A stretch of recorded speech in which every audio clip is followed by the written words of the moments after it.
सुनकर देखो सुनकर देखो सुनकर देखो जी, ममता राहुल मोदी बोले, लिखे जितेंद्र जी।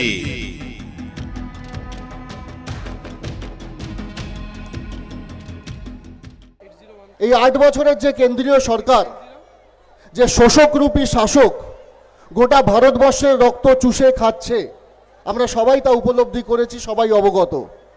কিন্তু যদি আমরা একটুখানি নিজেদের দৃষ্টিটা আরেকটু দৃঢ়তার সঙ্গে দেখি, আমরা দেখব যে তাদের মূল লক্ষ্য, মূল শত্রু করে তুলেছে আমাদের এই বাংলাকে। কারণ বাংলার মানুষকে কিভাবে বিতাড়িত করা যায়, কিভাবে নিপীড়িত করা যায়, কিভাবে অত্যাচার করা যায়, কিভাবে শোষণ করা যায়, তারা দিনের পর দিন কিন্তু সেই ফন্দি, সেই বুদ্ধি এঁটে চলেছেন এবং সেটা স্পষ্টভাবে আমাদের সামনে রয়েছে। আজকে ভাবুন যে ১০০ দিনের যে কাজ, ১০০ দিনের কাজের জন্য যে টাকাটা তারা আটকে রেখেছে, সেটা কিন্তু ১,০০০ টাকা নয়, ১০,০০০ টাকা নয়, ১ লক্ষ টাকাও নয়, ১০ লক্ষ টাকাও নয়, ১,৬০,০০০ কোটি টাকা, যেটা আমাদের অধিকারের টাকা, আমাদের হকের টাকা, আমাদের প্রাপ্য টাকা। কিন্তু তারা শুধুমাত্র বাংলার মাটিটাকে দখল করতে পারেননি বলে, বাংলার মানুষের মন জয় করতে পারেননি বলে তারা রাজনৈতিক প্রতিহিংসা পরায়ণের এই খেলাতে তারা মেতেছেন। তাদের লক্ষ্য একটাই, যে বাংলার মানুষকে কিভাবে ভাতে মারা যায়, কিভাবে হাতে মারা যায়, কিভাবে পাতে মারা যায়। কিন্তু তারা ভুলে গেছেন যে এই বাংলার অভিভাবিকার নাম হলো মমতা বন্দ্যোপাধ্যায়। তিনি যতদিন রয়েছেন, এই বাংলার মাটির মানুষ, এই বাংলার মাটি ততদিন সুরক্ষিত এবং নিশ্চিন্ত।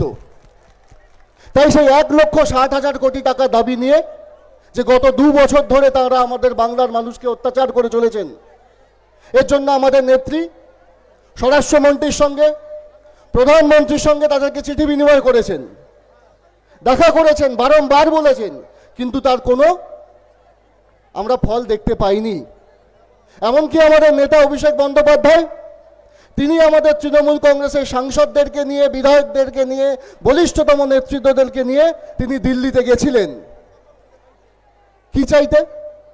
যে আপনারা রাজনৈতিকভাবে আমাদের সঙ্গে বুঝে নিন, গণতান্ত্রিকভাবে আপনারা বুঝে নিন, রাজনৈতিক ময়দানে এসে আপনারা তৃণমূল কংগ্রেসের সঙ্গে লড়াই করুন।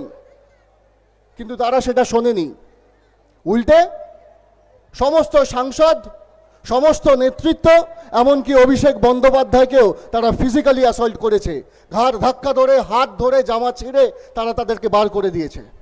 এটা গণতন্ত্র? এইটা গণতন্ত্র? তারা বারবার বলে যে বাংলায় নাকি গণতন্ত্র লুট হয়েছে। আমরা তো মনে করি যে গণতন্ত্রের যদি সব থেকে বড় খুনি হয়ে থাকে, তাহলে এই কেন্দ্রীয় সরকার, এই বিজেপি সরকার। তোমাদের কাছে আছে অস্ত্র, আমাদের কাছে আছে গণতন্ত্র। তোমাদের কাছে, তোমাদের হাতে আছে লাঠি, আর আমাদের কাছে আছে আমাদের নেত্রী মমতা বন্দ্যোপাধ্যায়ের ৬৭টা উন্নয়নমূলক সেই উন্নয়নের চাবিকাঠি। দেখি কার জোর বেশি। আসো, লড়ো।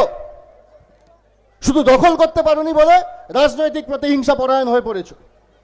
কোথায় আমাদের নেত্রী যে এতগুলো উন্নয়নমূলক প্রকল্প নিয়ে এসছেন, তিনি তো একবারের জন্য ভাবেননি যে এই প্রকল্পগুলো তিনি শুধুমাত্র সীমাবদ্ধ রাখবেন তৃণমূল কংগ্রেসের পরিবারের সদস্যদের জন্য, তৃণমূল কংগ্রেসের আদর্শে যারা বিশ্বাসী তাদের জন্য, তৃণমূল কংগ্রেসকে যারা ভোট দিয়েছেন, ৩বারের জন্য নেত্রীকে বাংলার মুখ্যমন্ত্রী করেছেন, তাদের জন্য তিনি তো সেটা ভাবেননি।